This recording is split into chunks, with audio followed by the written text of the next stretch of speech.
Ladies and gentlemen, this is JoeJin Movie So Awesome. I'm Joe. I'm Won-Jin. Today we have a very, very awesome movie for you.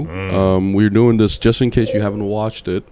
It's been a while since this release. It's 2018 movie starring Vince Vaughn called Brawl in Cell Block 99. Yeah. You know, I had never heard of this movie before you recommended it to me. Oh yeah. Spoilers ahead. Full spoilers. Come back later. This is one of those movies that I think we have to admit that movie business is it's a business, and there's always this marketing machine that churns out a huge number of movies. I guess studios have to prioritize which movie they want to market, and most of these are blockbusters or those looking for Academy Award. And there's always this section of movie that I feel like a regular studio executive goes, maybe this is a little too weird.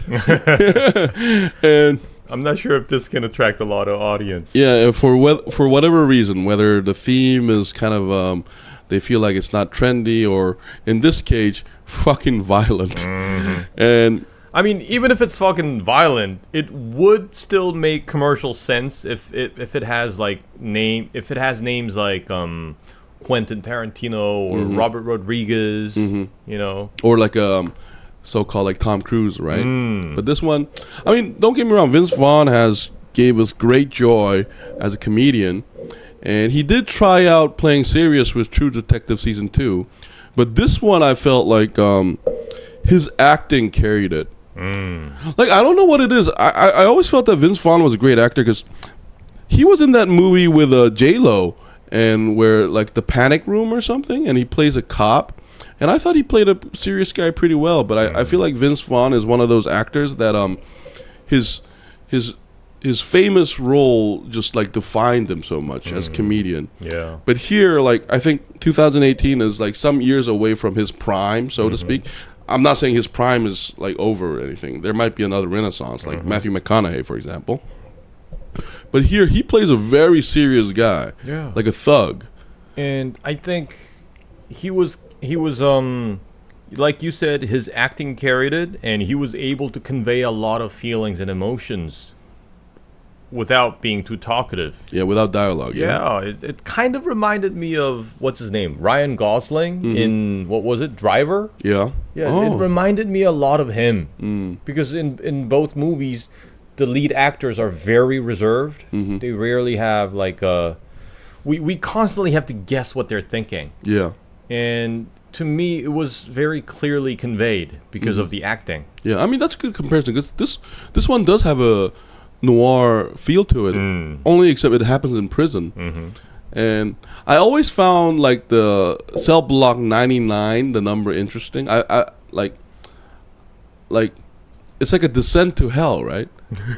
Sort of like you're going to hell to literally save your family. I like that theme. I don't know if that was intentional, but I also never thought, like, I don't know if it's because he played so many comedic roles, but Vince Vaughn is huge. Like, this, one of the best thing about this movie is Vince Vaughn's physicality and the violence he imposes. Like, so for people who haven't watched, let me just give you a synopsis of what's going on. Like, Vince Vaughn is this downtrodden guy who from the South. Yeah, like he's running out of options in life, but he is a good, hard-working American. He's a patriot. Sure. And he found his girlfriend cheated, but he really wants to rebuild it again. So he goes into drug dealing like a good American that he is. And then a deal goes sideways, and he ends up in jail. But the other gangsters are trying to threaten him to murder somebody to protect his family, and he's forced to go into literally brawls. Yeah, in a maximum security prison. Yeah. But this is, you mentioned Tarantino, but there's a lot of Tarantino-like things in this movie, though. You know how, like, it conveys a lot without explaining too, because there are a lot of side characters that I was fond of. Example, that cigar, like, that warden, the prison warden. Yeah, he was in Django. He was that white plantation owner. Yeah, he is cool as cucumber. That guy. Like, damn, you can like he definitely plays a Southern gentleman really well. I love how he was always trying to be courteous by saying like, "So, Mr. Thomas." Yeah. That's such a Django thing too. That's like Southern etiquette. Calvin Klein, like, you know, and he plays that spirit really well. But this movie was I wouldn't say it breaks new ground in terms of like theme and stuff, but just the presentation. I forget the director's name. Can you search it, Won-Jin, right now? Like, cause we got to give him some shout out. Brawl. Because I think it's his color though. S. Craig Zahler. Yeah, Zahler, Mr. Zahler. Oh, S. Craig Zahler. This, you know, he also wrote some novels that I have at my house that I haven't read yet. Oh, really? Yeah, he also directed Bone Tomahawk with Kurt Russell. And he just have his like. I think his movies are better than his novels, to be honest. Like, I feel like he has his own like theme, because if you think about it, a lot of his like scenes are musicless. It uses a lot of natural sounds. You know, I gotta say that all these scenes in the movie were very dry, and I also love the fact that the color of the screen overall is very blue. It has this blue tint, and it also reminded me of Michael Mann. Michael Mann's films are also very dry, musicless often. It's very dry, and it always has that cool bluish tint. And another thing I like about him is his camera work is merciless. What I mean by that is like the violence. It just happens like that. There's no build up. It's just like if Vince Vaughn decides to break your arm, it just goes. It just happens. Boom, and then 30 seconds it happens, and the camera is really, I don't know if it's intentional. It's not voyeuristic. It's not like Succession where it zooms in or something. It's just, I think it's very indifferent to what's going on. Yeah, almost like you know that French novelist like Zola, like the so-called naturalist school, where you know they try to explain humans as almost animals in a very dry way, like a phenomenon happening. And I like that's the violence here. Like every violent scene is almost clinically filmed, but the powerful thing about this film is, in other movies, you would expect the camera to like turn to something else or something like that, but when someone loses his head or someone gets his like neck snapped or his face rubbed on concrete, like the camera is on them, like you hear the sound of it happening. Yeah, and it's sort of, we mentioned both these directors. It's kind of like putting Quentin Tarantino and Michael Mann's style together. I don't know if he's gonna like that one, I mean, but when you look at Michael Mann films, that's true. All these explosions and all these like actions that usually deserve these like replays or different cameras. I mean, different point of views. In Michael Mann's films, these scenes get none of that. Well, here's the thing though. Like I always felt that Michael Mann like were good at capturing the panoramic scene of it though. Sort of, you know what I mean? But I think Zahler's a little different because his screen, it's right at there. The camera is basically like, let's say you, Won-Jin, just got your leg broken and you're in a 911 vehicle, right? The camera just goes to your leg and says, "This is broken. You saw this, right? This is broken." Like, because if it was a Michael Mann movie, like the music would go on and like the ambulance would go drive by in like a really like dramatic way. You know, like Nolan is good at that too. Because Nolan, I think now that you mention Mann, he got the inspiration from. Yeah, he does that a lot in Dark Knight, where he intentionally like shows the travel distance, but I felt like this one was more of a at your face, like fuck boom, you. That just happened. That's right. Yeah, this just happened. Yeah, keep looking at it. Keep looking at it. You think the camera's going nowhere? It's staying there. Because like, and like, because the last scene when he drags the boss, like that's the scene I felt like Zahler makes his impression because, like. We assume this leg broken guy, like it's mercilessly continuously shown. Like his pain is not over, And I felt that was really good. Like, another thing is the dialogue. I thought the dialogue was brilliant. And it did make me wonder if people really talk like that, though, too. Like, I feel like it's like Zahler writing it down and making it snappy. You know, I like the dialogues, especially of the Warden and these prison guards. I thought they were very, especially when he first goes to that, what's it called? Like the nice prison? Yeah.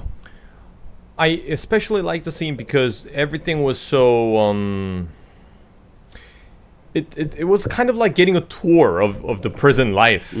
It shows you all the daily lives of these prison guards and the prisoners. They're very life is very mundane in there. And we also kind of eavesdrop on what the prison guards are talking about. You know how they tried to guess Vince Vaughn's height. It's like 6'4", 6'2". No, he's 6'5". Blah blah blah. Yeah, Zahler showed this on Bone Tomahawk too, because in that movie, all the assembled character gets a little bit of introduction like that. And I'm sorry for cutting you off, but I thought these dialogues were very realistic. I thought it was done to heighten like the terror of it too, like because you can tell this is serious. And I love how like the Warden is so matter of fact in explaining, like it's like explaining like a basketball coach explaining to the kids like very kindly how the game basketball works, and he's like, so here you're about to get raped up your ass by these guys, and you misbehaved. And, you know, but he's such he does it in such a manual way, like here, okay, and don't fuck with me. State budget is burdened by all these expensive prisoners, and I thought that did a really good job on tension building. He's really good at tension building through dialogue. I guess he's gonna. That's what Tarantino's good at. Yeah. I knew you were gonna say that, but I felt like. But yeah, the style was a little different because usually after that tension building in a Tarantino movie, we usually have a bang. And it's usually like a climax of the movie, but in this case, that didn't really happen. You think so? But that was the climax of the showdown with those guys, though. I think the climax didn't come from dialogues; it actually just came from the circumstances. Okay. Because when you look at Tarantino movies, you know how in Django, Christoph Waltz and DiCaprio have that conversation. No, yeah. They're all trying to. Oh, and then it escalates. Yeah, to it that. escalates, and they're all basically like saying "fuck you" in a nice way. So let me break down what Won-Jin is trying to say. Like in Tarantino movie, before the ultimate showdown, there is always a fight over words almost, and then it builds up, and then like the words explode over to violence. But here you're saying, okay, you're right, because in the ending scene, we straight up about to know what's going to happen, and it's shown through Vince Vaughn's action. Yeah. But I thought he was really witty too with the dialogue though. At the end, like he's telling Warden, "I got 1 minute." I think I still have 25 seconds. Yeah, I'm murdering what's his name, that piece of shit. Oh man, like no, but shit. I'm so sorry, Mr. Zahler, but we have to mention Tarantino because like he is like ahead in this, so to speak. So, but I do love like the main character being cheeky with it. Like when he fucked up that Mexican cartel boss. I did smile a little. You go back to your cell. No.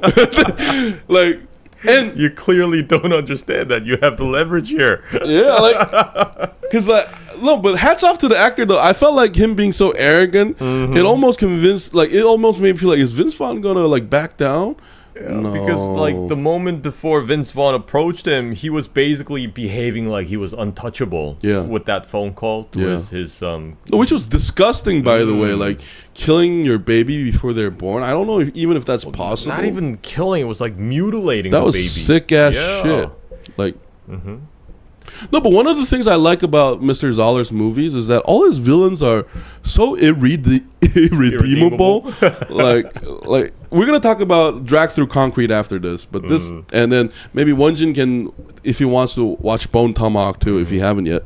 But all his movies, like the villains are such piece of shits. But I like that. Yeah, you know, I like that from action movies. Yeah. And I think it's because I love to see justice triumph in the end. And I don't want to feel sorry about the villain at all. That's true. And I felt this numerous times, especially after watching movies like Red, Yeah. Retired and Extremely Dangerous, and also what's it called? Double Shooter. Yeah. The one with Mark Wahlberg. I'm a United States Senator. That's what he says before he gets killed. Yeah.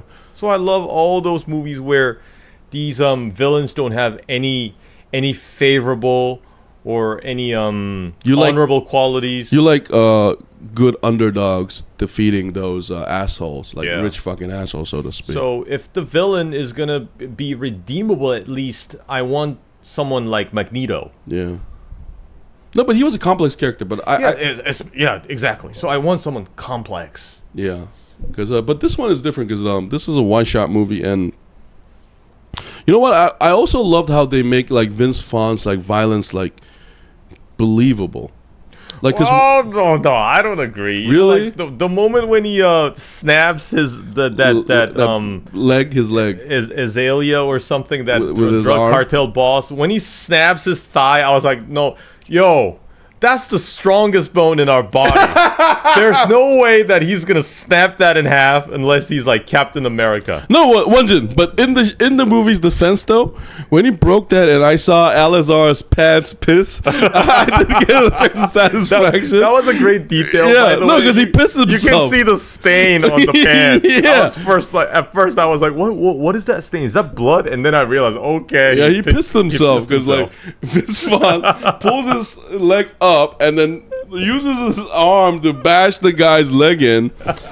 No, but I thought it was like, I don't know, it doesn't need to be authentic. I thought it was believable for the situation. I think that's a very important point. Yeah. For me, it didn't really have to be believable. No, and like, you know what? The difference between Zahler movies and the other guys we mentioned is like when Vince Vaughn drags him out and tells the phone to his underlings, if you don't do this now, I'm gonna have your boss raped by all these like like lifers. Like it was so amazing. Yeah, it was amazing. I gotta admit, like they like that's the thing about Zahler movie is like he pushed the limits on dialogue and violence, but I almost expected like Vince Vaughn to start opening the cages and let the guy who he gave I thought that would be like a payoff though. Yeah, like the electronic like taser. I thought he would come out and start pulling down his pants or something.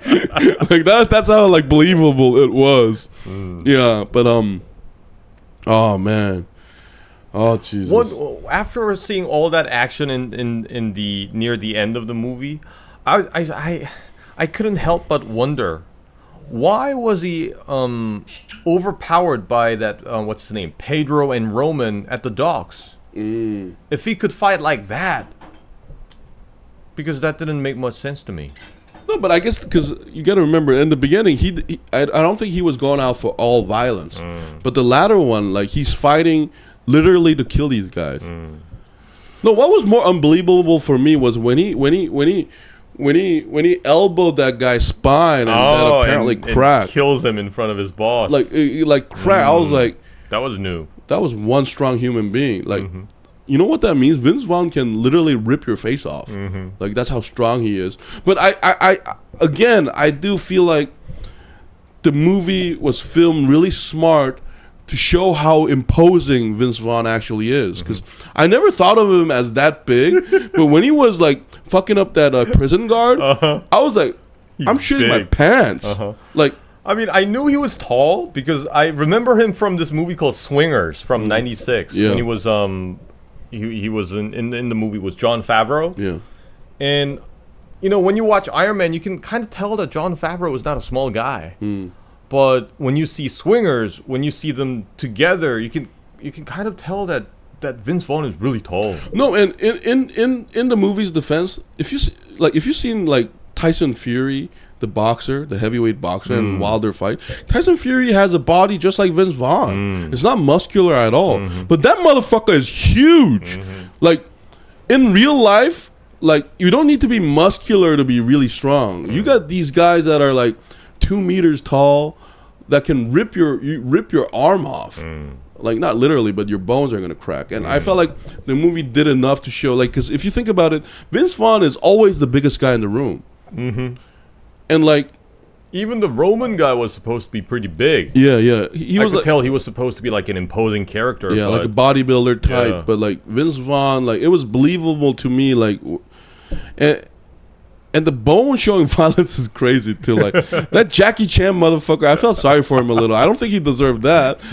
he was doing like that Wing Chun. Yeah, Kung Fu or man. something, And yeah. then, like as soon as he did Wing Chun, and when Vince Vaughn walked in, I knew something bad would happen to that guy as like a movie universe justice. I was kind of wondering why he just threw the baton away, because I thought he was gonna do something with it. No, but like in his defense though, like I did not expect his like face to get ripped off in concrete, literally, where his bones are shown and he's shaking like, that shit was like, and I felt it was a little exaggerated, but I feel like bones, like your face would really rip off like that. It was really brutal, and Vince Vaughn's physicality just sold it. And when he stomped on his head and it went, it made this like bone cracking whatever sound. That was horrifying, man. That was some like Game of Thrones stuff.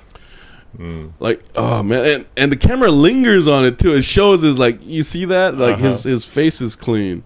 And the guy who gets his spine broken, like he's about to throw up watching it. No, but remember Won-Jin, when we were young, we had these like 3-penny novels of like gangster violence, these comic books, like, even in Asia we have that, where it's like it's everything is done to exaggerate, like arms getting chopped off, finger cut off, your head getting smashed in, and I like that. Like I like this like ultra violent noir, like and Vince Vaughn, and I feel like the director did a good job, because I feel like in True Detective season 2, maybe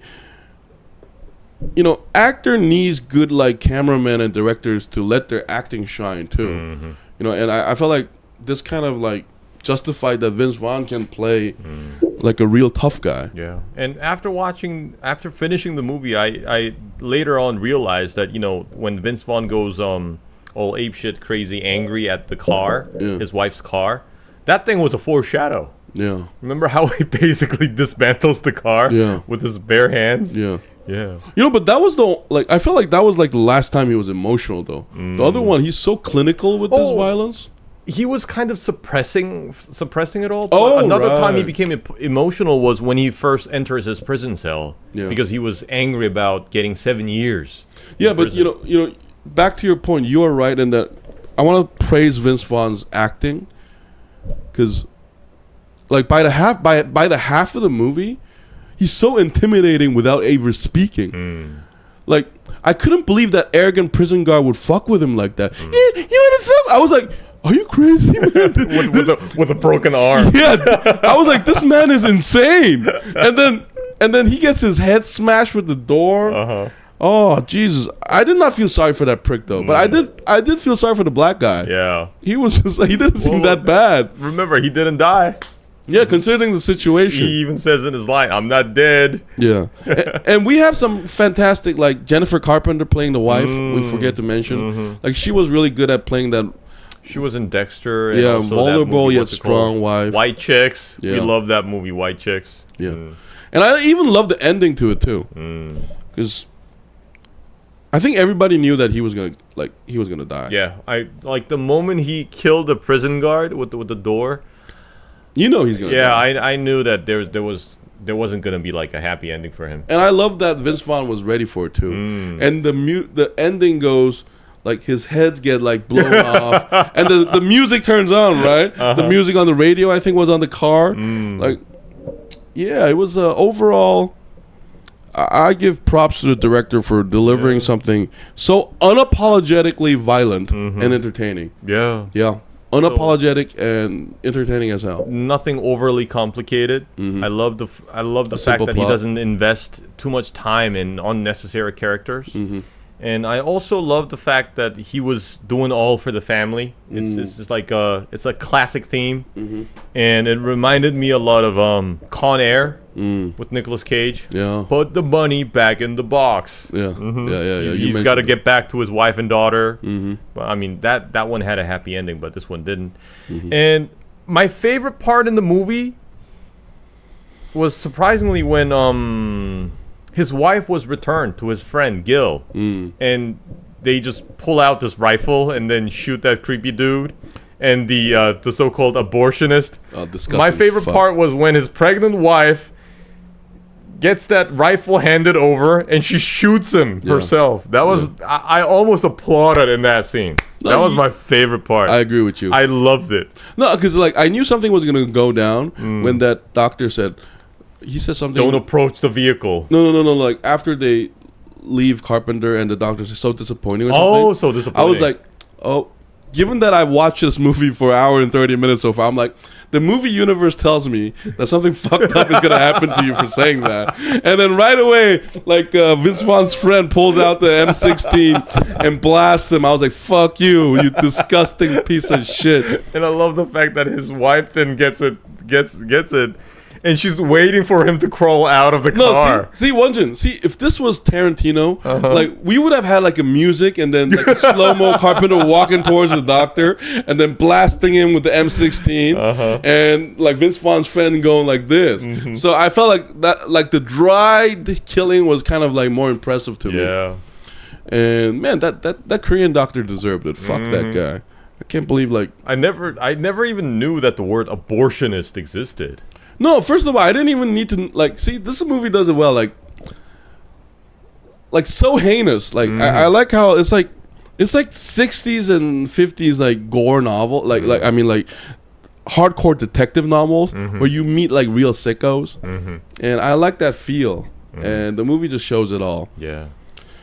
Oh man, but like the reason why we call this a cult classic is if you like violent movies with snappy dialogues and some great acting.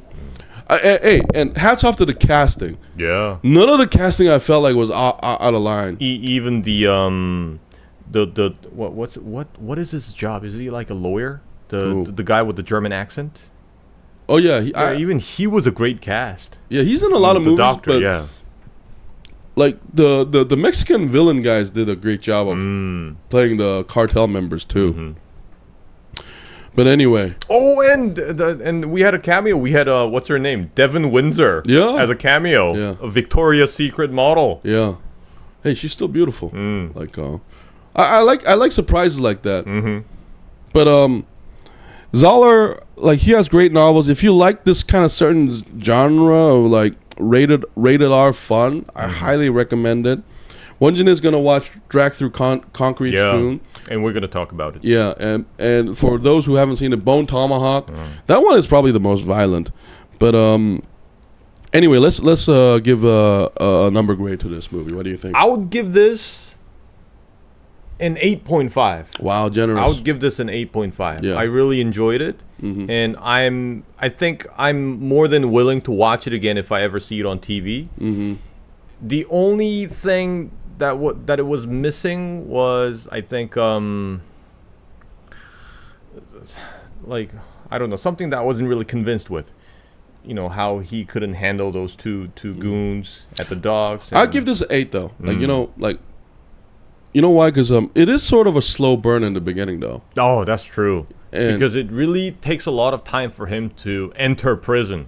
And to our subscribers, like Bone Tomahawk and Drag Through Concrete are also slow burners. So I have to warn you, like some people like can't handle it, but this one is the least slow burn out of all three movies. So let me just say that.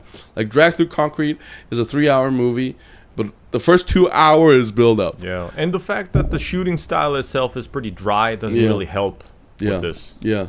Well, I mean, I mentioned Double Shooter as another example. That thing just carries on. It's like boom, bam, bam, bam, bam. That's fast pacing. That's more traditional action. But this one, I think it's a brave choice for any director to decide slow burn because you have to write great dialogue. You have to be really good at editing. You have to let a lot of acting like shine through for that to carry around. And I think that this movie did a fantastic job. And because this movie has a mystery. The suspense is who is the target. Yeah. And there is a reveal at the end that it turns out it's all bullshit and they want to torture you, which is kind of stupid, I have to admit. They all end up dying. Yeah, because I was like, that's convenient for Vince Vaughn to fuck you all up, but it's still fun. So I give this an 8.